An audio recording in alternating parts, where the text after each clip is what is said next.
আউযুবিল্লাহি মিনাশ শাইতানির রাজিম বিসমিল্লাহির রহমানির রহিম আলহামদুলিল্লাহি রাব্বিল আলামিন আর রহমানির রহিম সাল্লাল্লাহু আলাইহি ওয়াসাল্লাম রাব্বিশ রাহলি সাদরি ওয়া ইয়াসসিরলি আমরি ওয়াহলুল উকদাতাম মিন লিসানি ইয়াফকাহু কাওলি।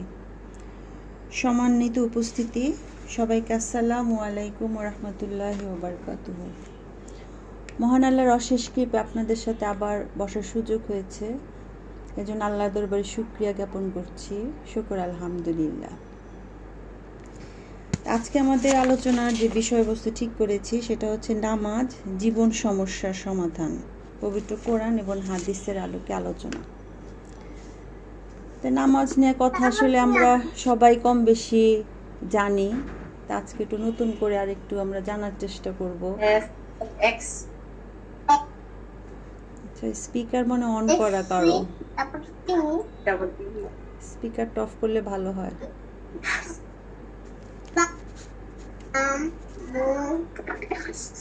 একজন স্পিকার অন করা, একটু অফ করে দেন।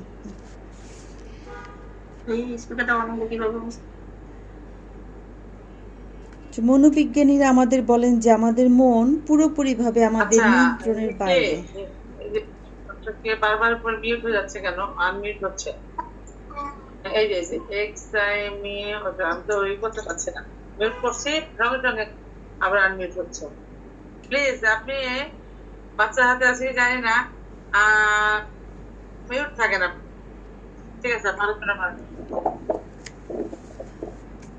আচ্ছা, মনোবিজ্ঞানীরা আমাদের বলেন যে আমাদের মন পুরোপুরিভাবে আমাদের নিয়ন্ত্রণের বাইরে এবং শরীর সরাসরি আমাদের নিয়ন্ত্রণে। যদি আমার হাতটা উঠাতে চাই আমরা কিন্তু উঠাতে পারবো, নামাতে চাইলেও কিন্তু নামাতে পারবো। যদি আমি এক পা সামনে এগোতে চাই সেটাও পারবো। অর্থাৎ শরীর সরাসরি আমাদের নিয়ন্ত্রণে, কিন্তু আমাদের মন সরাসরিভাবে আমাদের নিয়ন্ত্রণে থাকে না। সেজন্য আমাদের বেশিরভাগ মানুষ, আপনারা হয়তো দেখে থাকবেন, আমরা যখন নামাজ আদায় করি আমাদের মন তখন ঘুরে বেড়ায়। ধরেন একজন ছাত্র কোন একটা পরীক্ষা দেওয়ার পর যদি সে নামাজ পড়ে, সেই সময় তার পরীক্ষার খাতার কথাই সে চিন্তা করতে থাকে, ভাবতে থাকে যে ওই প্রশ্নের উত্তরটা দিলে ভালো হতো।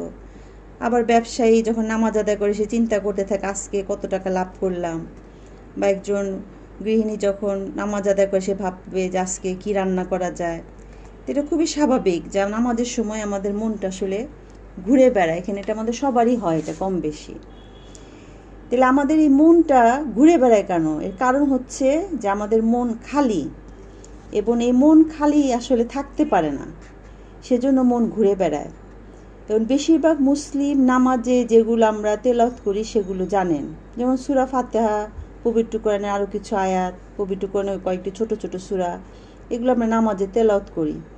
তো মুসলিমরা আমরা এগুলো এত যান্ত্রিকভাবে পড়ি যে আপনি যখন কোনো মুসলিমকে ঘুম থেকে ডেকে তুলে সূরা ফাতিহা পড়তে বলেন, সে কিন্তু 100 মাইল বেগে তেলাওয়াত করা শুরু করে দেবে, আউযুবিল্লাহি মিনাশ শাইতানির রাজিম, এরকম খুব দ্রুত। এবং নামাজও কিন্তু আমরা তাই করি, খুব দ্রুত তেলাওয়াত করি, এমন কি বলতেছি সেটা কিন্তু অনুধাবন করার চেষ্টা করি না যে আমি কি বলছি, একেবারেই যান্ত্রিকভাবে উচ্চারণ করি।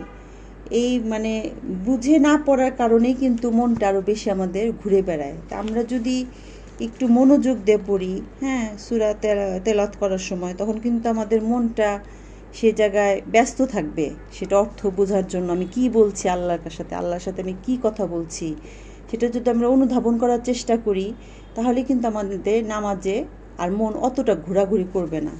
মনটা তখন কিন্তু নামাজের দিকে চলে আসবে। এবং সূরা আনকাবুতের 45 নম্বর আয়াতে উল্লেখ করা হয়েছে, 45 নম্বর আয়াতে উল্লেখ করা হয়েছে, তেলাওয়াত করো সেই কিতাব হতে যেটা তোমার প্রতি নাজিল করা হয়, এবং নিয়মিত নামাজ কায়েম করো, কারণ অবশ্যই নামাজ তোমাদের অশ্লীল এবং মন্দ কাজ থেকে ফিরিয়ে রাখে। তো পবিত্র কোরআন বলছে যে নামাজ আপনাকে অশ্লীল এবং খারাপ কাজ থেকে দূরে রাখে। তাহলে এই যে এই নামাজটা আসলে এক ধরনের প্রোগ্রামিং। আমি যখন তেলাওয়াত করতেছি, আমি যদি কোরআনের এই আয়াতটা পড়ি, এবং সেটা যদি আমি নামাজ পড়ার সময় সেটা যদি অনুধাবন করি যে আল্লাহ তাআলা এই আয়াতে এই কথাটা বলছেন যে নামাজ আমাকে অশ্লীল মন্দ কাজ থেকে ফিরিয়ে রাখে, তাহলে তো আমাকে অশ্লীল মন্দ কাজ থেকে বিরত থাকার কথা, কিন্তু দেখা যাচ্ছে আমরা সেটা থাকতেছি না। কারণ হচ্ছে আমরা বুঝে শুনে নামাজ পড়ছি না, মানে জাস্ট যান্ত্রিকভাবে সূরাগুলো উচ্চারণ করছি। তো আল্লাহ তাআলা এই নামাজটা আসলে এক ধরনের মানে প্রোগ্রামিং, যে প্রোগ্রামিংটা কিসের, সেটা হলো যে ন্যায় নিষ্ঠার জন্য। হ্যাঁ, যেমন কারণ নামাজ তো কোরআনের ভাষায় আমরা নামাজ পড়ি, কোরআনে আল্লাহ তাআলা যে সূরাগুলো বলেছেন সেই সূরাগুলো তেলাওয়াত করি, এবং সেই সূরাতে কিন্তু বিভিন্ন রকমের নির্দেশনা আসছে। হ্যাঁ, এবং সেগুলা তেলাওয়াত করার উদ্দেশ্যটা কি? উদ্দেশ্য হচ্ছে নিজেকে মেমোরাইজ করা, যে আল্লাহ তাআলা এই কথা বলছেন, আমি প্রতিদিন যদি সেটা মেমোরাইজ করার চেষ্টা করি যে আল্লাহ এই হুকুম দিয়েছেন, আল্লাহ আমাকে এটা করতে বলেছেন, এটা যদি আমার মাথার মধ্যে থাকে তাহলে তো আমাকে আমার মানে স্বভাব, আমার চরিত্রের মধ্যে সেটা রিফ্লেকশন আসবে, আমার মধ্যে একটা ন্যায়পরায়ণতাটা তৈরি হবে। তো এটা আসলে একটা প্রোগ্রামিং, যে একটা মুসলমানের প্রোগ্রাম করতেছে, তাকে ট্রেন্ড আপ করতেছে এবং একজন ভালো মুসলিম হিসেবে গড়ে তোলার জন্য। তাই আমরা মুসলমানরা দিনে 5 বার এরকম নামাজের মাধ্যমে প্রোগ্রামড হই, প্রশিক্ষিত হচ্ছে আর কি, নিজেকে তৈরি করছে একজন ভালো মুসলিম হিসেবে। হ্যাঁ, এবং আমরা আল্লাহর কাছে এক সময় এই মানে নামাজে কী চাই, আমরা আল্লাহর কাছে নির্দেশনা চাই যে ইহদিনা সিরাতুল মুস্তাকিম, আমাদের সোজা পথ দেখাও। এবং সূরা ফাতিহা তো আমরা প্রতিটা ইসেই আমরা পড়ি। হ্যাঁ, একই কথা কিন্তু আমরা বারবার বলছি যে আমাদেরকে সিরাতুল মুস্তাকিমের পথ দেখাও। আর আল্লাহ তাআলা এর জবাব দেন যে তিনি আমাদের ন্যায়পরায়ণ পথে প্রোগ্রাম করবেন। ধরুন কোনো ইমাম যদি সূরা ফাতিহার পরে তেলাওয়াত করেন সূরা মাইদার 90 নম্বর আয়াত, যে হে ইমানদারগণ, তোমরা মদ ও জুয়া, ঘৃণ্য বস্তু, মূর্তি পূজার বেদীয় ভাগ্য নির্ণায়ক স্বর, এগুলো সব শয়তানের কাজ, তোমরা এগুলো ত্যাগ করো যাতে তোমরা সফলকাম হতে পারো। তাহলে এখানে নামাজে আমাদের কিন্তু প্রোগ্রামিং করা হচ্ছে যে তোমরা মদ পান করো না, জুয়া খেলা খেলো না, মূর্তি পূজা, ভাগ্য গণনা এসব তোমরা ত্যাগ করো, কারণ এগুলা সব শয়তানের কাজ। আবার যদি ইমাম সাহেব যদি সূরা মায়েদা 3 নম্বর আয়াত পাঠ করেন যে তোমাদের জন্য যেসব হারাম করা হয়েছে, মৃত পশু, রক্ত, শূকরের মাংস খাওয়া, এবং যে পশু জবাই করার সময় আল্লাহ ছাড়া অন্য কারো নাম নেওয়া হয়েছে, তাহলে এই যে আয়াতগুলো যখন তেলাওয়াত করা হয় তখন তো আমরা আসলে কিছুই বুঝি না যে কী তেলাওয়াত হচ্ছে। হ্যাঁ, আমরা জাস্ট অন্ধের মতো শুনে যাই, মসজিদে ইমাম সাহেব পড়ছে আর তার পিছনে আমরা নামাজ পড়ছি, জাস্ট আমি শুনে যাচ্ছি কি আল্লাহ তাআলা কী নির্দেশনা দিল, কী বললো, কোনো কিছু কিন্তু আমার মেমোরিতে ঢুকে না। ইমাম সাহেবের মতো নামাজ পড়াচ্ছে, আমরা আমাদের মতো দাঁড়িয়ে আছি, এরকম ব্যাপারটা কিন্তু ঠিক তাই হয়। তো এই নামাজ আসলে আমাদেরকে আসলে এই ন্যায়পরায়ণতার প্রশিক্ষণ দেয়। হ্যাঁ, যেমন এই যে আল্লাহ তাআলা যে বলেন যে হারাম পথে যেও না, হারাম ত্যাগ করো, হালাল খাবার খাও, এগুলো বিভিন্ন সূরায় কিন্তু আসছে। এবং সূরা ইসরার 23 এবং 24 নম্বর আয়াতে আল্লাহ তাআলা বলেছেন যে তোমরা শুধুমাত্র তার ইবাদত করো, হ্যাঁ, এবং পিতামাতার সাথে উত্তম আচরণ করো। যদি তাদের একজন অথবা দুজনে উভয় বার্ধক্যে পৌঁছে তাদের কোনো রকম ধমক দিও না, এমনকি উফ শব্দটিও যেন না করো, এবং তাদের সাথে সম্মানের সাথে কথা বলো, মমতা দিয়ে তাদের সাথে আচরণ করো, আর আল্লাহর কাছে প্রার্থনা করো তাদের প্রতি দয়া করো যেভাবে তারা শৈশব আমাদের লালন করেছে। তাহলে এই যে আমি যদি কোরআন এই নামাজের মধ্যে এই তেলাওয়াতটা যদি হয়, এই তেলাওয়াতটা যদি আমি বুঝতে পারি যে আল্লাহ তাআলার সাথে আমি এই কথাগুলো বলছি, আল্লাহ তাআলা আমাকে এই কথাগুলো বলছেন, এগুলো করতে হবে, তাহলে তো আমাদের একটা ট্রেনিং হচ্ছে, তাই না? প্রতিদিনই কিন্তু ট্রেনিং হচ্ছে যে আমি নামাজের মাধ্যমে জানতে পারলাম যে হ্যাঁ, বাবা মার সাথে নম্রভাবে ব্যবহার করতে হবে, ভালোভাবে কথা বলতে হবে, তার সাথে শব্দটা করা যাবে না। কিন্তু এই তেলাওয়াতটা যে ইমাম সাহেব যখন করেন তখন তো আমরা সেটা বুঝতেই পারি না যে ইমাম সাহেব কী বললেন। হ্যাঁ, বুঝতে না পারার কারণে কিন্তু আমরা ওইভাবে ট্রেন্ড আপ হচ্ছি না যেভাবে হওয়ার কথা ছিল। তাহলে যেহেতু মানুষের মনের একটা নিজস্ব ইচ্ছা রয়েছে যেটা কম্পিউটার নেই, মানে আমাদের মানুষের প্রোগ্রামড হওয়া এই জন্য প্রতিদিন প্রয়োজন। হ্যাঁ, কারণ মানুষ হলো তার একটা নফস, যেটা আল্লাহ তাআলা যেমন কম্পিউটারে যেমন একটা যেভাবে ডিরেকশন দেওয়া হয় সেইভাবে সে চলে, কিন্তু মানুষের মন তো তার ইচ্ছার উপর চলে।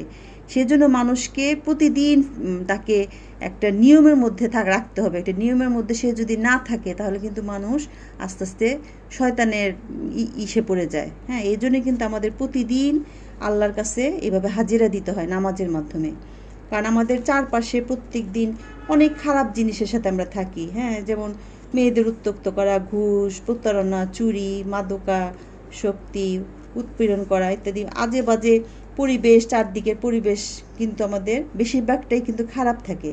সেজন্য কি আমাদের ট্রেনিংটা বেশি প্রয়োজন। হ্যাঁ, এবং আমরা যদি এই ট্রেনিংয়ের মধ্যে, নামাজের এই ট্রেনিংয়ের মধ্যে যদি আমরা না থাকি, তাহলে কিন্তু আমরা আস্তে আস্তে পথ থেকে বিচ্যুত হয়ে যাব, আমরা সিরাতুল মুস্তাকিমের পথে কিন্তু থাকতে পারবো না। কিন্তু মানুষ বলতে পারে যে দিনে একবার নামাজ আদায় করে কেন এই কাজটা দিনে 5 বার করছেন। যেমন শরীর সুস্থ রাখার জন্য আমাদের দিনে 3 বার মিনিমাম খেতে হয়, হ্যাঁ, নাহলে আমার শরীর দুর্বল হয়ে যাবে। ঠিক একইভাবে আমাদের আত্মার ইসের জন্য, পরিশুদ্ধির জন্য আমাদের দিনে এরকম 5 বার ট্রেন্ড আপ হওয়া দরকার, 5 বার প্রোগ্রামিং করা দরকার। হ্যাঁ, নামাজটা হলো একটা মুসলমানের প্রোগ্রামিং, একটা ট্রেনিং। এটা যদি আমি দিনে 5 বার করি তাহলে আমি একজন ভালো মুসলিম হিসেবে তৈরি হব। এবং ইহুদিরা যেমন দিনে 3 বার তারা তাদের প্রার্থনা করে, আর মুসলিমরা প্রতিদিন কমপক্ষে 5 বার নামাজ আদায় করে। এবং প্রত্যেকদিন আল্লাহ তাআলা সুবহানাহু ওয়া তাআলা আমাদের এই আদেশ দিয়েছেন, যেটা প্রতিদিনই পড়তে হবে, নামাজের কোনো মাফ নাই। আর এই আদেশ সব মুসলিমদের জন্য প্রযোজ্য। এবং পবিত্র কোরআনে সূরা হুদের 114 নম্বর আয়াতে বলা হয়েছে, আর তুমি সালাত কায়েম করো দিবসের 2 প্রান্তে রাতের প্রথম অংশে, নিশ্চয় ভালো কাজ মন্দ কাজকে মিটিয়ে দেয়, এটি উপদেশ গ্রহণকারীদের জন্য। আর সূরা ইসরা 74 নম্বর আয়াতে বলা হয়েছে, আর আমি যদি তোমাকে অবিচল না রাখতাম তবে অবশ্যই তুমি তাদের দিকে কিছুটা ঝুঁকে পড়তে। সূরা তাহার 130 নম্বর আয়াতে এসেছে, সুতরাং এরা যা বলে তার উপর ধৈর্য ধারণ করো এবং তসবিহ পাঠ করো, তোমার রবের প্রশংসা বর্ণনার মাধ্যমে সূর্যোদয়ের পূর্বে, সূর্যাস্তের পূর্বে, এবং তসবিহ পাঠ করো রাতের কিছু অংশ এবং দিনের প্রান্তসমূহে, যাতে তুমি সন্তুষ্ট হতে পারো। এবং সূরা রুমের 17 নম্বর আয়াতে বলেছেন যে, অতএব তোমরা আল্লাহর তসবিহ করো যখন সন্ধ্যায় উপনীত হবে এবং সকালে উঠবে, আর অপরাহ্ন ও জোহরের সময়ে, আর আসমান ও জমিনের সমস্ত প্রশংসা একমাত্র তারই। তাহলে পবিত্র কোরআনে কিন্তু আল্লাহ তাআলা বলে দিচ্ছেন যে মানুষকে দিনে 5 বার নামাজ আদায় করতে হবে। দিনে 5 বার নামাজ আদায়ের মাধ্যমে একজন মুসলিম সঠিক পথে থাকতে পারে। আচ্ছা, দেখো, নামাজের আগে যেটা হয় সেটা হলো আজান। হ্যাঁ, আজানের মাধ্যমে কিন্তু একজন মুসলিমকে আল্লাহ তাআলা কিন্তু স্মরণ করে দেওয়ার ব্যবস্থাও করে দিয়েছেন। কত সুন্দর একটা ব্যবস্থাপনা আজান, তাই না? মানে আমাকে ঘড়ি দেখে কিন্তু নামাজের সময় দেখার প্রয়োজন হয় না। মানে আশেপাশে মসজিদ থাকলে সেখানে আজান হয়, আজানের মাধ্যমে কিন্তু আমরা এই নামাজের প্রস্তুতিটা নিতে পারি। কিন্তু এই যে আজানেও যে এত সুন্দরভাবে আহ্বান করা হয়, এটাও কিন্তু আমরা মনোযোগ দিয়ে শুনি না। উচিত যেমন আজান যখন দেয় আজানের জবাব দেওয়া, হ্যাঁ, এবং আজান শেষে দরুদ পাঠ করা, এবং দোয়া, ওই সময় দোয়াও কবুল হয়। হ্যাঁ, এটা নামাজের প্রস্তুতি। এটা তাহলে আমাদের যখন আজান দিল তখনই কিন্তু আমাদের সব কাজকর্ম বাদ দিয়ে আগে আজানের উত্তর দিতে হবে, তারপরে আমাকে নামাজের প্রস্তুতি নিতে হবে। এবং অনেক অমুসলিমরাও কিন্তু এই আজানের অর্থ কিন্তু জানে না। মুসলিমরা বা কয়জন জানে আমি জানি না, অমুসলিমরা কিন্তু একদমই জানে না। যেমন ইন্ডিয়াতেই কিন্তু মানে ওদের ধারণা আছে, অনেক ইন্ডিয়ানদের ধারণা আছে যে নামাজে যেমন আজানে যেমন আল্লাহু আকবর বলা হয়, যে আকবর কথাটা বলে না, ওরা মনে করে যে সম্রাট আকবরের প্রশংসা করছে। হ্যাঁ, এটা একটা একটা বক্তৃতায় এসেছিল এই কথাটা। হ্যাঁ, এবং আরবরাও যখন করে, মানে অমুসলিমদের এটাও ধারণা আসছে যে অমুসলিমরা যখন যুদ্ধের সময় আল্লাহু আকবর বলে চিৎকার দেয়, হ্যাঁ, তখন অমুসলিমরা মনে করে যে এরা মনে সন্ত্রাসী। এই যে আল্লাহু আকবর ধ্বনিটা শুনলে এরা তখন মুসলিমদেরকে সন্ত্রাসী মনে করে। এই জন্য আমরা কিন্তু অমুসলিমদেরকে এই যে দিনের দাওয়াত দেওয়ার সময়ও কিন্তু এই আজানের অর্থটাও কিন্তু তাদেরকে সুন্দরভাবে বুঝিয়ে বলতে পারি যে আজান আসলে আল্লাহ তাআলা কী ঘোষণা দিচ্ছেন, যে আল্লাহু আকবার, আল্লাহু আকবার, আল্লাহ মহান, আল্লাহ সর্বশক্তিমান। হ্যাঁ, আশহাদু আল্লা ইলাহা ইল্লাল্লাহ, আমি সাক্ষ্য দিচ্ছি আল্লাহ ছাড়া কোনো ইবাদত করার মতো যোগ্য আর কেউ নাই। আশহাদু আন্না মুহাম্মাদুর রাসূলুল্লাহ, আমি সাক্ষ্য দিচ্ছি মুহাম্মদ আল্লাহ সুবহানাহু ওয়া তাআলার প্রেরিত রাসূল। হাইয়া আলাস সালাহ, হাইয়া আলাস সালাহ, নামাজের জন্য এসো। হাইয়া আলাল ফালাহ, কল্যাণের জন্য আসো। আল্লাহু আকবার, আল্লাহু আকবার, লা ইলাহা ইল্লাল্লাহ। তা আমরা যে কোনো মুসলিমকে কিন্তু এই আজানের অর্থটা বোঝানোর মাধ্যমেও কিন্তু দিনের দাওয়াত দিতে পারি। যে দেখো কত সুন্দরভাবে আল্লাহ তাআলা আমাদের আহ্বান জানাচ্ছেন, কত সুন্দর। অনেক অমুসলিম ভাই বোনেরা এটা জানে না। সূরা মাইদার 6 নম্বর আয়াতে উল্লেখ করা হয়েছে, হে মুমিনগণ, যখন তোমরা নামাজের জন্য প্রস্তুত হবে তখন তোমরা তোমাদের মুখমণ্ডল, হাত ও কনুই পর্যন্ত ধৌত করবে, তোমাদের মাথা মাসে করবে, তোমাদের পা গোড়ালি পর্যন্ত ধোবে। আচ্ছা, আজানের পরে এরপর আমাদের যে প্রস্তুতিটা আসে সেটা হলো পরিচ্ছন্নতার প্রস্তুতি। মানে কত সুন্দর না, প্রথমে আজান শুনলাম, আজান শুনে মনটা আল্লাহর দিকে চলে গেল। হ্যাঁ, যখন আমার আল্লাহর আহ্বানে সাড়া দিতে হবে, তারপরে নিজেকে পাক পবিত্র করলাম, এবং নিজেকে পাক পবিত্র করার মাধ্যমে কিন্তু আমাদের মনেরও একটা পরিবর্তন আসে। হ্যাঁ, যখন আমি আমি আমার প্রভুর সামনে আমি দাঁড়াবো, আমার প্রভুর সাথে আমি এখন কথা বলবো, হ্যাঁ, তার দেওয়া নির্দেশনাগুলো আমি শুনবো, সেগুলো মানার চেষ্টা করবো। যে এইভাবে যদি আমি চিন্তা করে করে আমি যদি নামাজের জন্য প্রস্তুতি নিই, তখন কিন্তু আস্তে আস্তে আমার নামাজটা সুন্দর হয়ে যাবে। এবং সহিহ বুখারীতে এসেছে যে এই পৃথিবী সৃষ্টি করা হয়েছে এই জন্য যাতে আমি আর আমার অনুসারীরা সেজদা দিতে পারি। এটা একটা মসজিদ, অর্থাৎ এটা সহিহ বুখারীর বিশুদ্ধ হাদিস। হ্যাঁ, পৃথিবীটা একটা মসজিদ। মসজিদ অর্থ যে স্থানে সেজদা করা হয়। এবং আমাদের রাসূল সাল্লাল্লাহু আলাইহি সাল্লাম বলেন যে পুরো পৃথিবীটাই হলো বিশ্বাসীদের জন্য একটা মসজিদ। তবে এটা যেখানে নামাজ আদায় করবে সেই স্থানটা অবশ্যই পাক পবিত্র হতে হবে।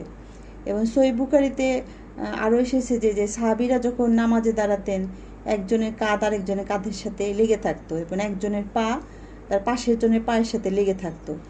এবং এই ধরনের কথা এসেছে হাদিসে। এবং আমাদের নবীজি সাল্লাল্লাহু আলাইহি সাল্লাম বলেন যে নামাজ শুরু করার আগে তোমাদের শাড়িগুলো সমান করো, কাঁধে কাঁধ মিলে দাঁড়াও, এবং ফাঁকা জায়গা বন্ধ করে দাও, আর সেখানে শয়তানে ঢোকার মতো কোনো পথ রেখো না। এটা মসজিদে কিন্তু যে নামাজ শুরুর আগে কিন্তু ইমাম সাহেব কিন্তু বলেন যে আপনারা গায়ের সাথে গা লাগিয়ে দাঁড়ান, তারপরে নামাজ শুরু করেন, এই যে ফাঁক রেখেন না।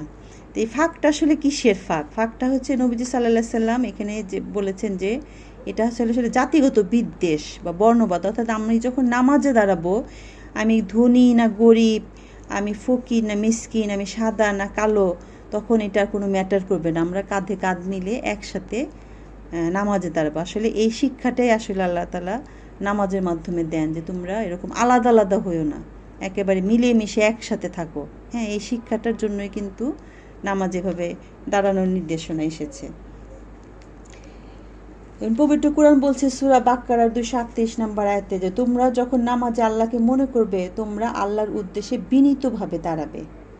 হ্যাঁ, এবং পবিত্র কোরআন বলছে যে নামাজ পড়ার সময় তোমরা আল্লাহর উদ্দেশ্যে বিনীতভাবে দণ্ডায়মান হও। হ্যাঁ, এবং সূরা হিজরের 87 নম্বর আয়াতে এসেছে আমি তো তোমাকে দিয়েছি 7 আয়াত বারবার পড়া হয়, দিয়েছে মহান কোরআন। আচ্ছা, মানে এই যে বিনয়ের সাথে, হ্যাঁ, আমি যখন নামাজে দাঁড়াবো, আমি একদম নিজেকে আমি মনে করব না যে আমি একজন বড় কিছু, আমি একেবারে বিনীত নম্রভাবে আমার প্রভুর সামনে আমি দাঁড়াবো। এবং পবিত্র কোরআনের সূরা হাজের 77 নম্বর আয়াতে বলা হয়েছে হে ইমানদারগণ, তোমরা সেজদা রুকু করো এবং আল্লাহর ইবাদত করো ও সৎকর্ম করো, যাতে তোমরা সফলকাম হতে পারো। অর্থাৎ সফলতার জন্য আসলে নামাজ পড়তে হবে। কোরআনেরই কথা যে রুকু করো, সেজদা করো, আল্লাহর ইবাদত করো এবং সৎ কাজ করো। হ্যাঁ, তাহলেই তোমরা সফলকাম হতে পারবে। তা আপনি যদি আপনার মনকে নম্র করতে চান, তাহলে কিন্তু আপনার শরীরকেও নম্র করতে হবে, তাই না? আমি মনকে যদি নম্র করতে চাই, আমার শরীরটাও নম্র করতে হবে। এবং শরীরকে নম্র করার সবচেয়ে শ্রেষ্ঠ উপায় হলো আপনার শরীরের সবচেয়ে উপরের অংশ অর্থাৎ কপাল, সেটা মাটিতে ঠেকানো। আর এখানেই রয়েছে ফ্রন্টাল লোব, এবং ব্রেইনের সবচেয়ে গুরুত্বপূর্ণ অঙ্গ, যেটা একেবারে মাটিতে ঠেকিয়ে দিয়ে আমরা বলি সমস্ত প্রশংসা আল্লাহর, তাই না? আমরা সেজদার সময় কী পাঠ করি? তিনি সুমহান। তা আপনি যখন নামাজ আদায় করবেন, তখন বিভিন্ন খুঁটিনাটি বিষয়, কিভাবে হাত বাঁধতে হবে, কিভাবে দাঁড়াতে হবে, কিভাবে বসতে হবে, কত রাকাত নামাজ পড়তে হবে, এগুলো খেয়াল রাখতে হবে। এবং পবিত্র কোরআনে বলেছে আতিউল্লাহ ওয়া আতিউর রাসূল, আল্লাহ এবং তার রাসূলকে আনুগত্য করো। আমরা এখানে নবীজির দৃষ্টান্ত দেখব। এই নির্দেশ কোরআনে বিভিন্ন জায়গায় এসেছে, মানে আল্লাহ এবং আল্লাহ রাসূলকে আনুগত্য করো। অনেকগুলো সূরাতে আসছে।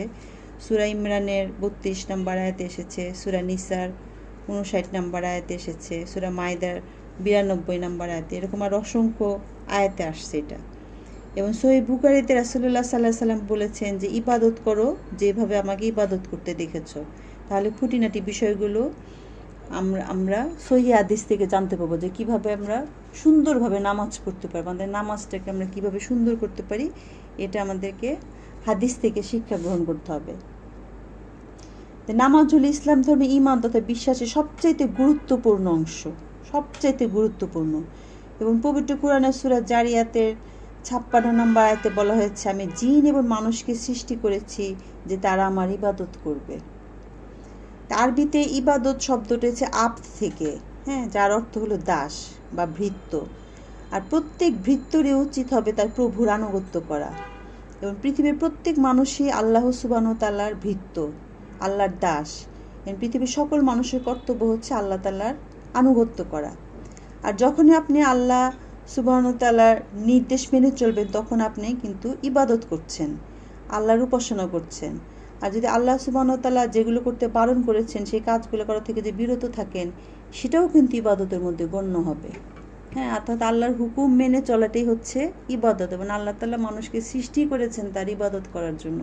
অর্থাৎ আমরা আল্লাহর হুকুম মেনে চলবো এবং আল্লাহ যা যা করতে বলেছেন সেটা করবো, এবং যা যা করতে নিষেধ করেছেন সেটা থেকে বিরত থাকবো। তো অনেক মানুষ একটা ভুল ধারণা আছে যে নামাজই হলো একমাত্র ইবাদত। নামাজ হলো সবচেয়ে গুরুত্বপূর্ণ ইবাদত, তবে একমাত্র ইবাদত না। আল্লাহ সুবহানাহু ওয়া তাআলার আদেশ নির্দেশ মেনে চলাটাও ইবাদত। আর সব ইবাদতের মধ্যে সবচেয়ে গুরুত্বপূর্ণ হচ্ছে নামাজ। এবং নামাজ শব্দটার আরেকটা অর্থ হচ্ছে আনুগত্য প্রকাশ করা। তা আপনি যখনই অনুগত হবেন, যদি নামাজের সময় সব কিছু বুঝে শুনে পড়েন, যদি জানেন যে আল্লাহ সুবহানাহু ওয়া তাআলা আপনাকে কি করতে নির্দেশ দিয়েছেন, তাই প্রত্যেক মুসলমানের জন্য আবশ্যিক যে সে নামাজের সময় যা পড়বে তার অর্থটা জানবে। এছাড়াও সে পবিত্র কোরআন পড়বে। যদি সে আরবি না বুঝে তাহলে কোরআনের অনুবাদ পড়বে। হ্যাঁ, অর্থাৎ আমাদেরকে বুঝে শুনে নামাজ পড়তে হবে। এবং আমরা যদি এরকম বুঝে শুনে নামাজ পড়ি, তখনই কিন্তু আমরা সিরাতুল মুস্তাকিমের পথ পাবো। আমরা কিন্তু তখন আল্লাহ তাআলা আমাদেরকে সহজ সরল পথ দেখাবেন। আচ্ছা, এবার আসতেছি যে নামাজ আমাদের এই জীবন সমস্যার সমাধান। নামাজ আদায় করলে অনেকভাবে উপকার পাওয়া যায়। যে নামাজ একটা জীবন দর্শন। নামাজ আপনার আত্মিক অবস্থানকে উন্নত করবে এবং পাশাপাশি আপনি শারীরিকভাবে উপকৃত হবেন। এবং নামাজ আপনার আত্মবিশ্বাসকে বাড়িয়ে দেয়, আপনার বিশ্বাসকে শক্তিশালী করে। আপনি নিজেই এটা খেয়াল করলে দেখবেন যে একজন নামাজি ব্যক্তি এবং একজন বেনামাজি ব্যক্তির মধ্যে কিন্তু অনেক পার্থক্য থাকে। হ্যাঁ, এবং সত্যিকার অর্থে যারা নামাজ পড়ে সুন্দর করে, তাদের মধ্যে একটি স্থিরতা কাজ করে। হ্যাঁ, অস্থিরতাটা তাদের মধ্যে কম থাকে। এবং যারা বেনামাজি তাদের দেখবেন যে তারা খুব সবসময় খুব অস্থির হয়ে থাকে এবং দুনিয়াবি ব্যাপার নিয়ে তারা বেশি পেরেশানি থাকে। পবিত্র কোরআনের সূরা আনফালের 2 নম্বর আয়াতে বলা হয়েছে যে সত্যিকারের বিশ্বাসী তারাই যাদের হৃদয় আল্লাহর স্মরণে কম্পিত হয়। আর যখন আল্লাহর আয়াত পাঠ করে তাদের ঈমান আরও বৃদ্ধি পায় এবং তারা তাদের প্রতিপালকের উপরেই নির্ভর করে। এবং পবিত্র কোরআনের সূরা ফাতিহার 4 থেকে 7 নম্বর আয়াতে উল্লেখ করা হয়েছে, আমরা তোমার ইবাদত করি, তোমারই সাহায্য প্রার্থনা করি, আমাদের সরল পথ দেখাও, তাদের পথ যাদের তুমি অনুগ্রহ দান করেছো, তাদের পথ নয় যারা নিপতিত, যারা পথভ্রষ্ট। তাহলে দেখেন, প্রতিদিন আমরা নামাজে এই কথাটা বলতেছি, সূরা ফাতিহাটা প্রতিটা রাকাতেই কিন্তু আমরা পড়তেছি, আল্লাহর কাছে সরল পথ সোজা পথ চাচ্ছি। অথচ আমরা কিন্তু জিনিসটা অনেকটা যে বললাম যে যান্ত্রিকভাবে উচ্চারণ করি, বুঝে শুনে যন্ত্র থেকে চাওয়া আল্লাহর কাছে, সেইভাবে আসলে চাই না, যার কারণে আমরা আসলে সেরকম সুফলও পাই না। তো নামাজ আপনার জীবনে শৃঙ্খলা নিয়ে আসবে। এবং সত্যিকারে মুসলিম যে তার দিন শুরু হয় ফজরের নামাজ পড়ে। আর ফজরের সময় কিন্তু মুয়াজ্জিন আজান দেয়, সে কিন্তু বলে যে আসসালাতু খায়রুম মিনান নাওম, যে ঘুমিয়ে থাকার চেয়ে নামাজ পড়া উত্তম। তো একজন সত্যিকারের মুসলিম তখন না ঘুমিয়ে কি করে? নামাজ পড়ে। আর সে তার দিন শেষ করে এশার নামাজ পড়ে ঘুমাতে যাওয়ার আগে। এছাড়াও নামাজ সামাজিক অবস্থান উন্নত করে। নামাজে সকলে জামাতে সমবেত হয় এবং এই সমাবেশে আমাদের ভ্রাতৃত্ববোধ বাড়ায়, মমত্ববোধ বাড়ায়, সংহতি একতা বাড়ায়। আর এটা সাম্যবাদের একটা অনন্য দৃষ্টান্ত। এবং নামাজ আদায় করতে গিয়ে সবাই কিন্তু একত্রিত হয়, তাদের মধ্যে একটা বন্ধন সৃষ্টি হয়। পবিত্র কোরআনে সূরা হুজুরাতের 13 নম্বর আয়াতে উল্লেখ করা হয়েছে, হে মানুষ জাতি, আমি তোমাদের সৃষ্টি করেছি একজন পুরুষ একজন নারী থেকে, পরে তোমাদের বিভিন্ন জাতি ও গোত্রে বিভক্ত করেছি, যাতে তোমরা একে অন্যের সাথে পরিচিত হতে পারো। এজন্য নয় যে তোমরা পরস্পরকে ঘৃণা করবে। আর তোমাদের মধ্যে আল্লাহর কাছে সেই ব্যক্তি অধিক মর্যাদা সম্পন্ন যে তোমাদের মধ্যে অধিক মুত্তাকি, অধিক ন্যায়পরায়ণ। নিশ্চয় আল্লাহ সব কিছু জানেন, আল্লাহ সমস্ত খবর রাখেন। আচ্ছা, তাহলে এই যে এবং নামাজ আমাদেরকে মানুষকে পরনিন্দা করতে, গীবত করতে এগুলো কিন্তু নিষেধ করে। হ্যাঁ, যেমন সূরা হুজুরাতের 11 এবং 12 নম্বর আয়াতে এসেছে যে হে ইমানদারগণ, তোমাদের মধ্যে কোনো পুরুষ যেন অপর কোনো পুরুষকে উপহাস না করে, এবং যাকে উপহাস করা হয় হতে পারে সে উপহাসকারী অপেক্ষা শ্রেষ্ঠ, এবং কোনো নারীও যেন অপর নারীকে যেন উপহাস না করে, কারণ যাকে উপহাস করা হয় হতে পারে সে উপহাসকারী অপেক্ষা উত্তম। একে অপরের প্রতি তোমরা দোষ খোঁজো না, এবং তোমরা একে অপরকে মন্দ নামে ডেকো না। দেখেন কত সুন্দর কথা। এই অভ্যাসটা কিন্তু আমাদের মধ্যে খুব বেশি, আমরা মানুষকে নিয়ে খুব বেশি কথা বলি। হ্যাঁ, নিজের দোষ গুণের নিয়ে কোনো চিন্তা নাই, আরেকজনের দোষ ত্রুটি নিয়ে আমরা খুব ব্যস্ত থাকি। এবং এই সূরাতে এবং আরও বলা হয়েছে যে হে ইমানদারগণ, তোমরা অনুমান এবং সন্দেহ করা থেকে দূরে থাকো, কারণ অনুমান কোনো কোনো ক্ষেত্রে পাপ।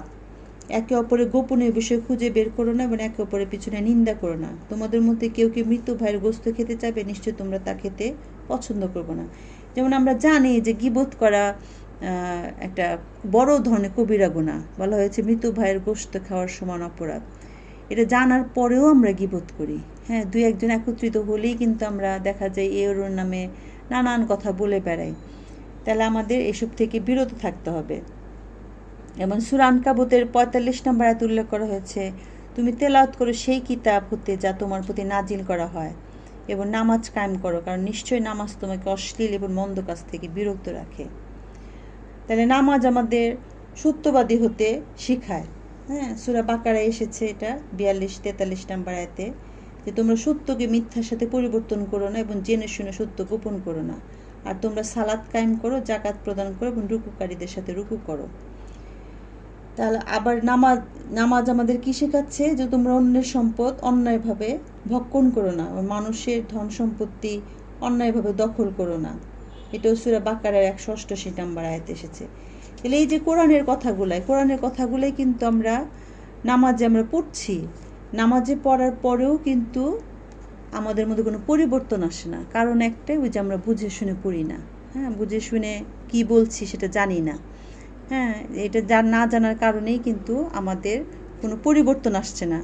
আবার যে ঘুষ খাওয়া যে নিষেধ, সেটাও কিন্তু কোরআনে আছে সূরা রাদের 28 নম্বর আয়াতে, যে নিশ্চয়ই ইমানদারদের হৃদয়ে যখন আল্লাহকে স্মরণ করে তখন হৃদয়ে শান্তি খুঁজে পাবে এবং প্রশান্ত হয়। তা আল্লাহকে স্মরণ করব, নামাজ আদায় করব, এবং তখন কিন্তু আমাদের মনের ভিতর একটা শান্তি পায়, একটা আত্মিক প্রশান্তি পাওয়া যায়। আচ্ছা, তাহলে সামাজিক, আত্মিক, অন্যান্য উপকারের পাশাপাশি নামাজ থেকে আমরা কিন্তু বিভিন্ন শারীরিক উপকারিতাও পাই। হ্যাঁ, এখন আমি একটু শারীরিক উপকারিতা আসি। এটা তো আত্মিক ব্যাপার বললাম, যে বিভিন্ন আদেশ নিষেধ এগুলো মেনে চললে আমরা মানসিকভাবেও প্রশান্তি লাভ করব, এবং আমার দ্বারা অন্যের ক্ষতি হবে না। একই সাথে নামাজের মাধ্যমে কিন্তু আমাদের অনেক শারীরিক উপকারিতা হয়। কারণ যখন আমরা রুকুতে যাই এবং মাথা নোয়াই, তখন শরীরের ওপরের অংশে অতিরিক্ত রক্ত প্রবাহিত হয়।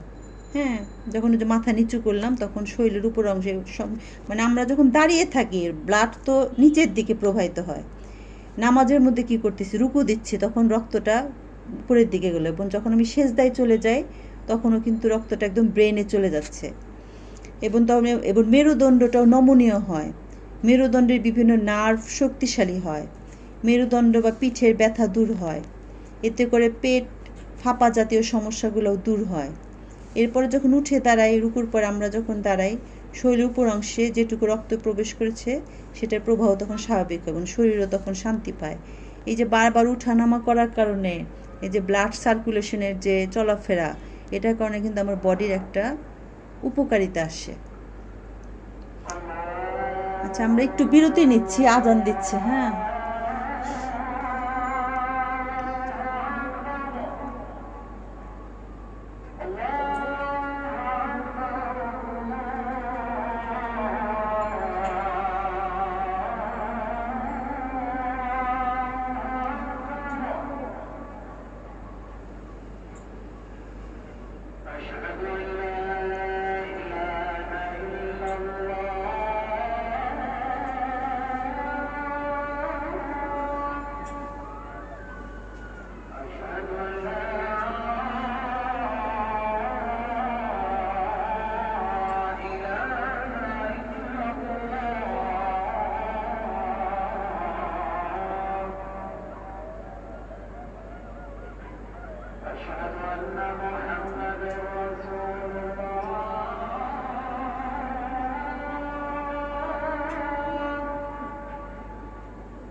শুরু করছে আবার।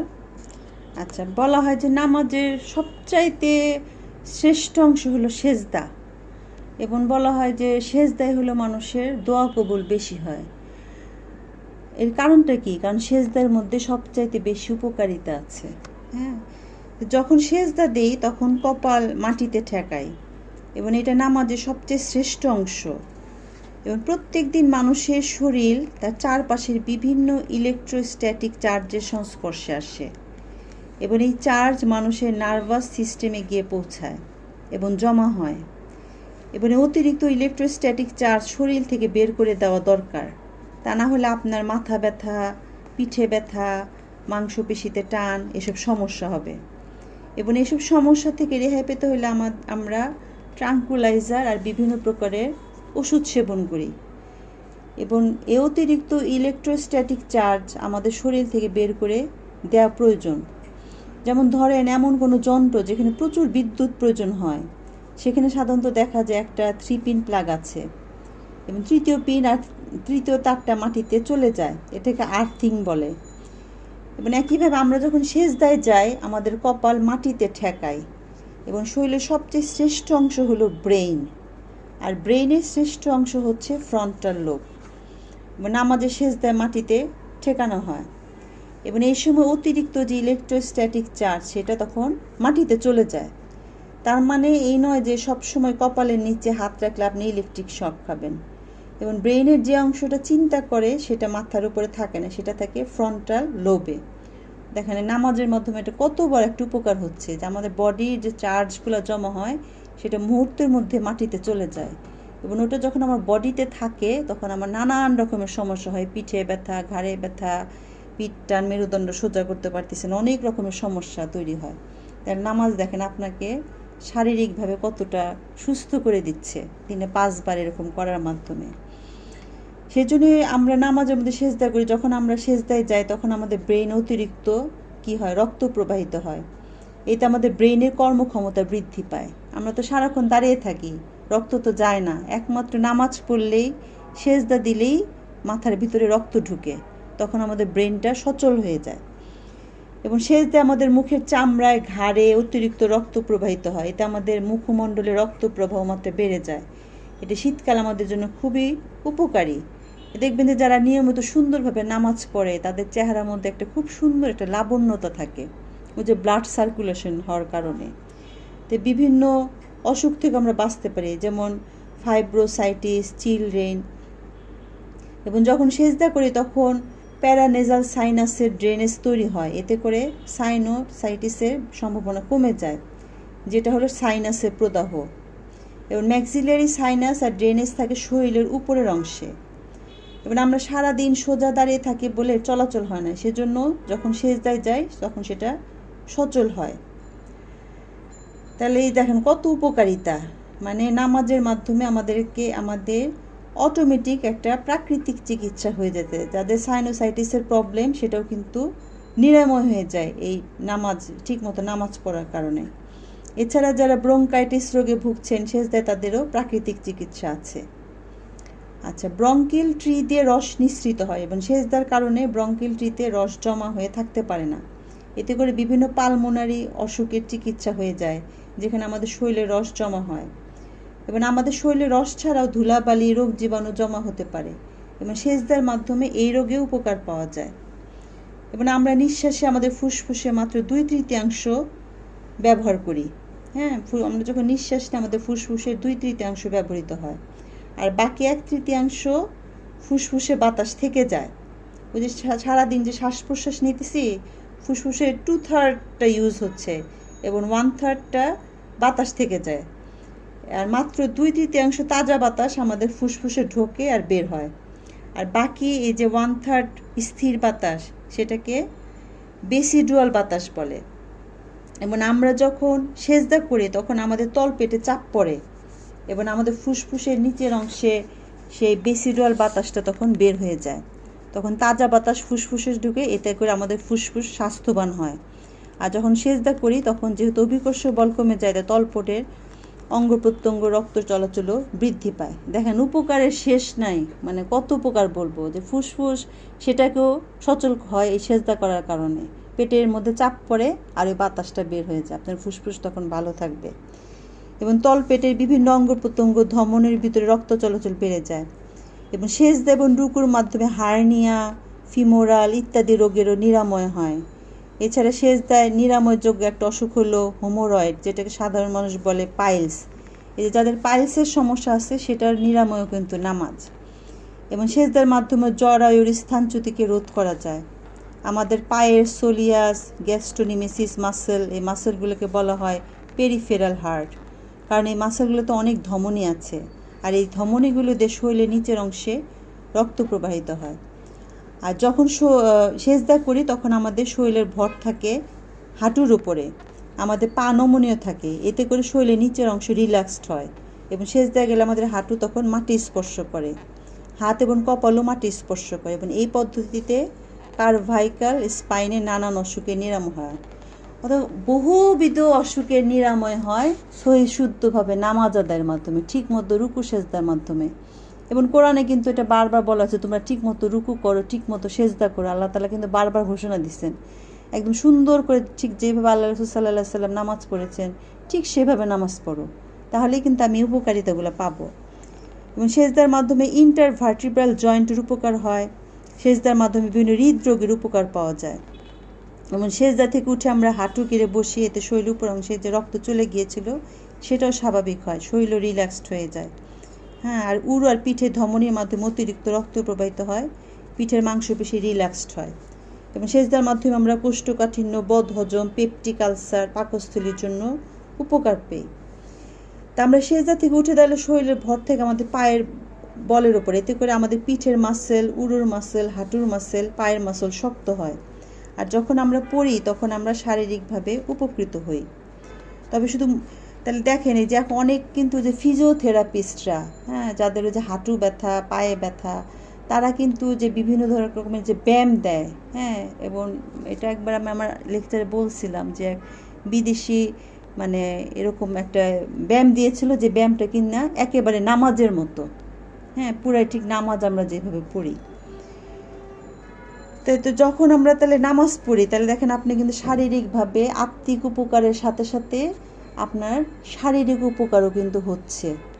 আত্মিক উপকারটা হলো, সেটা প্রথমে আলোচনা করলাম, যে নামাজের মাধ্যমে আপনি হালাল হারাম সম্পর্কে জানছেন, আল্লাহর নির্দেশনাগুলো জানছেন, এতে করে আপনি একজন ভালো মুসলিম হিসেবে তৈরি হচ্ছেন। সাথে সাথে আপনার বডি ফিটনেসটাও কিন্তু বেড়ে যাচ্ছে। হ্যাঁ, আপনার শারীরিকভাবে অনেক শক্তিশালী, অনেক স্ট্রং, ভালো একজন মুসলিম হতে পারবেন। তো মুসলমানরা শুধু শারীরিক উপকারতার জন্য নামাজ পড়ে না। হ্যাঁ, আমরা তো আসলে বডি ফিটনেসের কথা আমরা জানলাম, এগুলো তো ডাক্তাররা এখন বলতেছে। হ্যাঁ, কিন্তু আজ থেকে 1400 বছর আগে যখন আল্লাহ তাআলা হুকুম দিলেন যে তোমরা নামাজ পড়ো, নামাজ আদায় করো, তখন তো আর এগুলা মানুষ আবিষ্কার করে নাই যে কেন পড়তে বলতেছে, কেন। তাহলে আমরা নামাজ পড়বো শুধুমাত্র আল্লাহর সন্তুষ্টির জন্য। আল্লাহ আমাকে হুকুম করেছেন নামাজ পড়ার জন্য, সেজন্য আমি নামাজ পড়বো। আর বেনিফিট তো আমি অটোমেটিক্যালি পেয়ে যাব। হ্যাঁ, মানে উপকার তো আমি যে আল্লাহর কথা শুনলে তো তার অবশ্যই পুরস্কার আছে দুনিয়াতে এবং আখিরাতে। তো নামাজের এটা তো দুনিয়াবি পুরস্কারের কথা বললাম, একজন ভালো মুসলিম হব, আমার শরীর ভালো থাকবে। আর আখিরাতের এর পুরস্কারের তো কোনো শেষ নাই। এটা তো আপনারা সবাই কম বেশি জানেন যে কোরআনে কিভাবে নামাজকে গুরুত্ব দেওয়া হয়েছে। তো যে আমরা নামাজ পড়ব ন্যায় মানে প্রতিদিন নামাজ পড়বো এই জন্যই যে আমরা আল্লাহর প্রশংসা করার জন্য, তাকে আল্লাহর হুকুম পালন করার জন্য নামাজ পড়বো, আমরা নিজেকে ভালো রাখার জন্য নামাজ পড়বো। হ্যাঁ, নামাজের বাড়তি উপকারিতা এমন লোককে আকৃষ্ট করবে যার বিশ্বাস কম, যেমন একজন অমুসলিমকে।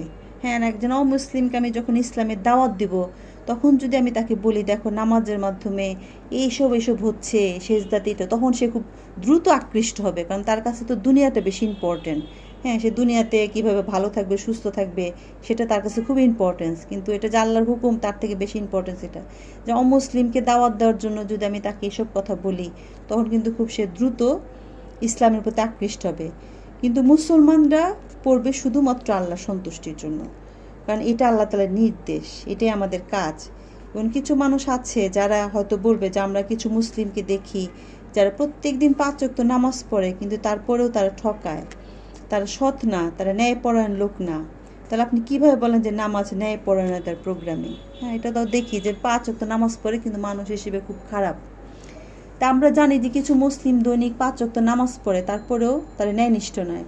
এই প্রশ্নের উত্তর সূরা মুমিনুনের বলা হয়েছে যে মুমিনগণ সফলকাম হয়ে গেছে যারা নিজেদের নামাজে বিনয় নম্র। তাই নামাজের উদ্দেশ্যটা কি? আমার বিনয়ের সাথে, ভদ্রতার সাথে, নম্রতার সাথে নামাজ পড়তে হবে, তাহলেই মুমিনগণ সফল হবে। হ্যাঁ, কাদ আফলাতুল মুমিনুন আল্লাযীনা হুম ফি সালাতিহিম খাশিউন। অবশ্যই সফলকাম হয়েছেন মুমিনগণ যারা নামাজ আদায় করে নম্রভাবে এবং মনোযোগের সাথে। এবং আরবি শব্দ খাশিউন এসেছে খুশউন থেকে, যার অর্থ নম্রতা এবং মনোযোগ দেওয়া। তাই আল্লাহ তাআলা বলেছেন যারা নামাজ আদায় করে মনোযোগের সাথে ও নম্রভাবে, তার অবশ্যই সফলকাম হবে। হ্যাঁ, আল্লাহ তাআলা একদিন গ্যারান্টি দিয়ে দিয়েছেন, যারা বিনয়ের সাথে এবং মনোযোগের সাথে নামাজ পড়বে তারা অবশ্যই সফলকাম হবে, এবং তারাই নামাজের এই উপকারগুলো পাবে।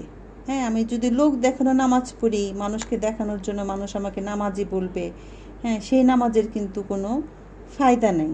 এবং লোক দেখানো নামাজের পরিণতি সম্পর্কেও কিন্তু কোরআনে আসছে। আচ্ছা, তা আমাদের এই জীবন্ত নামাজের তাহলে পূর্ব শর্তটা কি? যদি নামাজের উপকারিতাগুলো আমরা পেতে চাই, তাহলে আপনাকে আল্লাহ তাআলার নির্দেশগুলো মেনে চলতে হবে। যেমন ধরেন আপনার একজন কর্মচারী আছে, সে খুব সময়নিষ্ঠ, সে প্রত্যেক দিনই সঠিক সময়ে কাজে আসে, এসে শুধু আপনার প্রশংসা করে। কিন্তু তাকে যদি কোনো কাজ করতে বলেন, অথবা যদি এক গ্লাস পানি আনতে বলেন, পানির গ্লাসটাও সে আনে না। মানে আপনি তাকে গুরুত্বপূর্ণ একটা চিঠি দিয়ে বললেন যেটা আমার ক্লায়েন্টের কাছে পৌঁছে দাও, খুবই জরুরি। হ্যাঁ, তখন আপনার ভৃত্যটা অফিসেই বসে থাকলো আর বলে যেতে লাগলো যে সে খুব অনুগত, আমার প্রভু খুব মহান। আপনি কি করবেন? তাকে কি প্রমোশন দিবেন বা তাকে কি বোনাস দিবেন? আপনি তাকে অফিস থেকে বের করে দিবেন। একইভাবে এটা আমাদের কর্তব্য যে আল্লাহ তাআলার ভৃত্য হিসেবে আমরা মানুষরা আল্লাহ তাআলার নির্দেশ মেনে চলব। শুধুমাত্র আল্লাহর প্রশংসা করাই যথেষ্ট নয়। যেমন ধরেন অসুস্থ লোক একজন ডাক্তারের কাছে গেল, আর ডাক্তার তাকে একটা প্রেসক্রিপশন দিল। তো ডাক্তার সেখানে লিখলো যে আপনি প্রতিদিন 3 বার করে ওষুধগুলো সেবন করবেন। সেই রোগীর প্রেসক্রিপশনটা নিয়ে গেল আর প্রত্যেক দিন খুব নিষ্ঠার সাথে 3 বার প্রেসক্রিপশনটা পড়লো, কিন্তু প্রেসক্রিপশনের ওষুধগুলো সে সেবন করলো না। তা আপনার কি ধারণা যে সুস্থ হবে? তাহলে আপনি যদি নামাজের উপকার পেতে চান, তাহলে আপনাকে নামাজের সময় যে কথাগুলো বলছেন, আল্লাহর সাথে যে কথাগুলো বলছেন, হ্যাঁ, সেই কথাগুলো আপনাকে মেনে চলতে হবে। আমি কি তাকে বললেই হবে না আমি নামাজের মধ্যে স্বীকার করতেছি যে এটা করব না, আমি এটা মেনে চলবো, আমরা একমাত্র আল্লাহর ইবাদত করব, রাসূলের আনুগত্য করব, এই কথাগুলো আমি নামাজে উচ্চারণ করে আসতেছি। যেই নামাজ শেষ আমি আমার মতো, আমি আমার নফসের দাস হয়ে যাই। হ্যাঁ, কাজে এরকম নামাজে কিন্তু কোনো উপকারিতা পাওয়া যায় না। এবং আল্লাহ তাআলা এইসব লোকদেরকে বর্ণনা দিয়েছেন পবিত্র কোরআনে সূরা মাউনের 4 থেকে 7 নম্বর আয়াতে। সেখানে বলা হয়েছে যে দুর্ভোগ সেই নামাজ আদায়কারীদের যারা নামাজ সম্পর্কে উদাসীন, যারা লোক দেখানোর জন্য নামাজ পড়বে। কিন্তু হ্যাঁ, এটা সূরা মাউনে আসছে, এটা আপনারা জানেন। তাহলে যে লোক দেখানো নামাজ, টুপি পরে জব্বা দাড়ি পরে মানুষকে দেখাচ্ছে আমি খুব নামাজি, হজ করে আসছি, জাকাত দিই, আসটা না, আমাকে কর্ম করতে হবে। আল্লাহ তাআলা কিন্তু বারবার সৎকর্মের কথা বলছেন। আল্লাহ তাআলার কাছে বিচারের মানদণ্ড হলো সৎকর্ম। নামাজের মাধ্যমে আল্লাহ তাআলা আমাদেরকে স্মরণ করে দেন যে তোমার একজন মুসলিম হিসেবে কি করা উচিত, কিভাবে থাকা উচিত, সেটা আল্লাহ তাআলা দিনে 5 বার আমাকে স্মরণ করিয়ে দেন, এবং বাকি সময়টা আমি সেইভাবে চলবো। তো পবিত্র কোরআনে এই সকল লোকের সম্পর্কে বলেছে তার লোক দেখানোর জন্য নামাজ পড়ে দুর্ভোগ তাদের, তার অভিশপ্ত। এবং সূরা নিসার 142 নম্বর আয়াতে বলা হয়েছে মুনাফিকরা যখন নামাজে দাঁড়ায় তারা তখন শৈথিল্যের সাথে নামাজে দাঁড়ায়, তারা লোক দেখানোর জন্য নামাজ পড়ে এবং আল্লাহকে খুব কমই স্মরণ করে। তো মুসলিমদের জন্য এটা আবশ্যিক, তারা দিনে 5 বার নামাজ পড়বে, অন্য কোনো সুযোগ নেই। এমনকি যখন ভ্রমণ করবে তখনও নামাজ পড়বে। হ্যাঁ, যেমন আল্লাহ তাআলা কিছু কিছু ব্যাপারে ছাড় দিয়েছেন। এবং সূরা নিসার 101 নম্বর আয়াতে বলা হয়েছে তোমরা যখন দেশ বিদেশ ভ্রমণ করবে তখন নামাজ সংক্ষিপ্ত করলে তোমাদের কোনো দোষ নেই। অর্থাৎ নামাজ ত্যাগের কোনোই সুযোগ নাই। আমি যখন যে অবস্থায় থাকি না কেন আমার নামাজের ওয়াক্ত হইলে এটা অবশ্যই আদায় করতে হবে। এবং ভ্রমণ করার সময় আল্লাহ তাআলা কিন্তু ছাড় দিয়েছেন যে তুমি নামাজটাকে অর্ধেক করে ফেলো, 4 রাকাতের নামাজ 2 রাকাত হয়ে যায়। হ্যাঁ, আল্লাহ তাআলা কিন্তু ছাড় দিয়ে দিয়েছেন, কিন্তু আমাকে পড়তে হবে। এমনকি যুদ্ধক্ষেত্রেও কিন্তু নামাজ পড়তে হবে, যুদ্ধক্ষেত্রেও আল্লাহ তাআলা নামাজ মাফ করেন নাই। এবং ওইটা পুরাণে সূরা নিসায় 102 নম্বর আয়াতে এসেছে হে রাসূল, আপনি যখন যুদ্ধক্ষেত্রে নামাজ আদায় করবেন তখন আপনাদের মধ্যে একটা দল যেন আপনার সাথে দাঁড়ায় এবং সশস্ত্র থাকে, আর তাদের নামাজ শেষ হলে তারা যেন পিছনে সরে এবং অপর দলকে নামাজ আদায় সুযোগ দেয়, তবে আপনার অস্ত্রটা হাতে নিয়ে তখন আদায় করতে পারেন। তাই দেখেন কত গুরুত্ব দেওয়া হয়েছে নামাজের ব্যাপারে। আল্লাহ তাআলা কিন্তু বলতে পারতেন ঠিক আছে তোমরা যুদ্ধক্ষেত্রে আসো, তোমাদের নামাজ তাহলে মাফ, পড়ার দরকার না। আল্লাহ তাআলা কিন্তু মাফ করেন নাই। আচ্ছা, এবং সূরা বাকারার 239 নম্বর আয়াতে বলা হয়েছে যদি তোমরা বিপদের ভয় করো, আক্রমণের ভয় করো, তবে পথচারী অথবা আরোহী অবস্থায় নামাজ আদায় করবে, আর নিরাপদ মনে হলে তোমরা আল্লাহ তাআলাকে স্মরণ করবে যেভাবে শিক্ষা দিয়েছেন। অনেক সময় আমরা ভ্রমণে থাকি, হ্যাঁ ভ্রমণে থাকি অথবা বাসে থাকি বা কেউ প্লেন, তখন দেখা যায় যে ওয়াক্ত হয়ে গেছে নামাজ পড়া দরকার, কিন্তু আমি দাঁড়ানোর সুযোগ নাই, তখন আমাকে ওই বাসে বসেই কিন্তু নামাজটা মনে মনে কিবলা নির্ধারণ করে পড়ে ফেলতে হবে। এবং আমি যদি ঘরে ফিরে এসে ওয়াক্ত তখন পর্যন্ত থাকে আমাকে ঘরে এসে নামাজ পড়তে হবে। অর্থাৎ নামাজ ত্যাগের কোনো সুযোগ নেই। যুদ্ধেও যেখানে আল্লাহ তাআলা মাফ করে নেয় সেখানে অন্য সময় তো প্রশ্নই ওঠে না। আচ্ছা, সহিহ বুখারীর 19 নম্বর হাদিসে আসছে যে একজন লোক নবীজের কাছে গিয়ে বললেন যে সে পাইলস রোগে ভুগছে, সে কিভাবে সালাত আদায় করবে। নবী সাল্লাল্লাহু আলাইহি সাল্লাম বললেন দাঁড়িয়ে নামাজ আদায় করো, যদি না করতে পারো তাহলে বসে আদায় করো, যদি তাও না পারো তাহলে তুমি শুয়ে আদায় করো, এমনকি যদি অসুস্থ থাকো এ অজুহাতেও নামাজ বাদ দিতে পারবে না। যদি দাঁড়াতে না পারো বসে পড়ো, বসে না পড়লে শুয়ে পড়ো। অর্থাৎ এবং এতেও যদি অক্ষম হও তাহলে ইশারার মাধ্যমে আকার ইঙ্গিতে পড়ো, কিন্তু নামাজ পড়তেই হবে। অথচ আমরা দেখি যে অনায়াসে আমরা না, অনেকে আছে যে কেউ 2 ওয়াক্ত নামাজ পড়ে, কেউ 1 ওয়াক্ত পড়ে, কেউ 3 ওয়াক্ত পড়ে, অথচ এই নামাজ ত্যাগের কিন্তু কোনো সুযোগ নেই। একজন রুগী, তাকেও বললেন যে দাঁড়িয়ে পড়ো, দাঁড়িয়ে না পড়লে বসে পড়ো, বসে না পড়লে শুয়ে পড়ো, শুয়েও যদি পড়তে না পারো তুমি ইশারায় পড়ো, তারপরেও তোমাকে নামাজ আদায় করতে হবে। তাহলে নামাজ ত্যাগ করার কোনো অজুহাতে চলবে না। এবং পবিত্র কোরআনে সূরা মাইদার 55 নম্বর আয়াতে উল্লেখ করা হয়েছে তোমাদের সত্যিকারের বন্ধু হলেন আল্লাহ, তার রাসূল এবং মুমিনগণ যারা নামাজ কায়েম করে, যারা নিয়মিত যাকাত দেয় এবং বিনীতভাবে হয়ে চলে। হ্যাঁ, অর্থাৎ সেই সমস্ত মুমিন ব্যক্তি যারা বিনীতভাবে চলে। এবং আবু দাউদের হাদিসে আসছে নবীজি সাল্লাল্লাহু আলাইহি সাল্লাম বলেছেন যে রোজ কিয়ামতের দিন প্রত্যেক মানুষকে সবার আগে যে প্রশ্নটা আল্লাহ তাআলা করবেন সেই প্রথম প্রশ্নটা হলো নামাজ সম্পর্কে। হ্যাঁ, এবং এরপর বলা হয়েছে যে একজন মানুষ বিশ্বাসী বা ইমানদারের সাথে একজন মুশরিকের পার্থক্য হলো নামাজ। অর্থাৎ নামাজ আমাকে একটা মাপকাঠি, হ্যাঁ, যে নামাজ পড়ে সে মুসলিম আর যে নামাজ পড়ে না সে কাফের। তাহলে নামাজ ত্যাগ করলে সে কি কাফেরের সমতুল্য হয়ে যায়। তার মানে কেউ যদি নামাজ অবহেলা করে হাদিসের অনুযায়ী সে কাফেরের সমতুল্য। এবং পবিত্র কোরআনে সূরা মুদাসসিরের 41 থেকে 43 নম্বর আয়াতে উল্লেখ করা হয়েছে অপরাধীদের জিজ্ঞাসা করো কেন তারা জাহান্নামে নিক্ষিপ্ত হয়েছে, আর তারা বলবে আমরা নামাজ আদায়কারীদের অন্তর্ভুক্ত ছিলাম না, আমরা মুসল্লিদের অন্তর্ভুক্ত ছিলাম না। জাহান্নামে যাওয়ার একটা অন্যতম কারণ হবে যারা নামাজ ত্যাগ করবে। কারণ আল্লাহ তাআলা বিচার কাজ শুরুই করবেন নামাজ দিয়ে। আমার জীবনে নামাজ আমি ঠিকমতো আদায় করেছি কিনা, 5 ওয়াক্ত সালাত। তো পবিত্র কোরআনে একটা সুন্দর দোয়া আছে সূরা ইব্রাহিমের 40 নম্বর আয়াতে। সেখানে বলা হয়েছে, হে আমার প্রতিপালক, আমাকে তেমন করুন যে নিয়মিত নামাজ পড়ে, আর আমার বংশধরদেরকে আপনি তেমন করুন। হে আমার প্রতিপালক, আমার প্রার্থনা কবুল করুন। কত সুন্দর দোয়া, মানে আমি নিজেও যেন নামাজি হই এবং আমার বংশধর থেকেও যেন নামাজি ব্যক্তি বের হয়। এবং পবিত্র কোরআনে আরেকটা দোয়া আছে সূরা আল বাকারার 201 নম্বর আয়াতে। এটা খুবই বিখ্যাত দোয়া, এটা আমরা সবাই নামাজে কম বেশি পড়ি, যে রব্বানা আতিনা ফিদ দুনিয়া হাসানাতা ওয়া ফিল আখিরাতি হাসানাতা ওয়া কিনা আযাবান্নার। হে আমার প্রতিপালক, আমাদের দুনিয়াতে কল্যাণ দিন এবং আখিরাতে কল্যাণ দিন, এবং আমাদের জাহান্নামের আগুন থেকে রক্ষা করুন। তা আমার আলোচনা শেষ করার আগে পবিত্র কোরআনে একটা আয়াতের কথা উল্লেখ করছি। সূরা আনামের 162 এবং 163 নম্বর আয়াতে বলা হয়েছে, বলো সত্যি আমার নামাজ, আমার ইবাদত, আমার জীবন ও মরণ সব কিছু আল্লাহ সুবহানাহু ওয়া তাআলার উদ্দেশ্যে, যিনি জগৎসমূহের প্রতিপালক, তার কোনো শরিক নেই, এবং আমি এর জন্যই আদিষ্ট হয়েছি, আমি তারই কাছে আত্মসমর্পণ করেছি।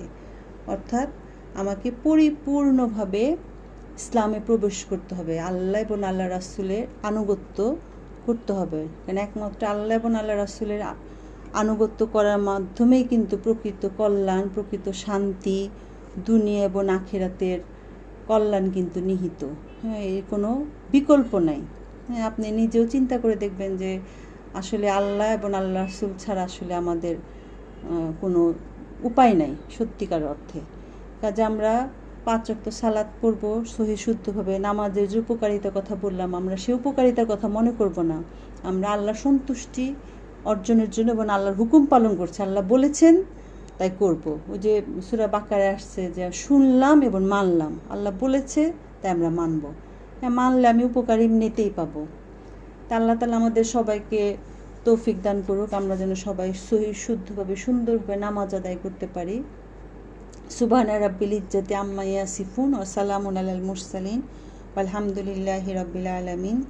সুবহানাকা আল্লাহুম্মা ওয়া বিহামদিকা আশহাদু আল্লা ইলাহা ইল্লা আনতা আস্তাগফিরুকা ওয়া আতুবু ইলাইকা। সবাইকে আসসালামু আলাইকুম ওয়া রাহমাতুল্লাহি ওয়া বারাকাতুহু। ওয়ালাইকুম আসসালাম ওয়া রাহমাতুল্লাহি ওয়া বারাকাতুহু। মাশাআল্লাহ, নামাজ নিয়ে খুবই চমৎকার একটা আলোচনা করেছেন। আসলে বলেছি যে প্রথমেই যে নবী সাল্লাল্লাহু আলাইহি ওয়াসাল্লাম বলেছেন যে নামাজ পড়ে সে মুসলিম, যে নামাজ পড়ে না কাফের। অথচ আমাদের সমাজে কত মানুষ মানে ইচ্ছাকৃত ভাবে অনেকে নামাজ কাজা করছে, অনেকে অনিচ্ছাকৃত করছে, মানে তার মধ্যে সেই ফিলিংসটা নেই যে মুসলমান। অথচ প্রতিটি জাতির জন্য নিজের ইতিহাস জেনে রাখা অনেক জরুরি, কেননা যে জাতি আত্মপরিচয় জানে না সে জাতি কখনো মাথা তুলে দাঁড়াতে পারে না। আর দুর্ভাগ্যজনক হলেও সত্য,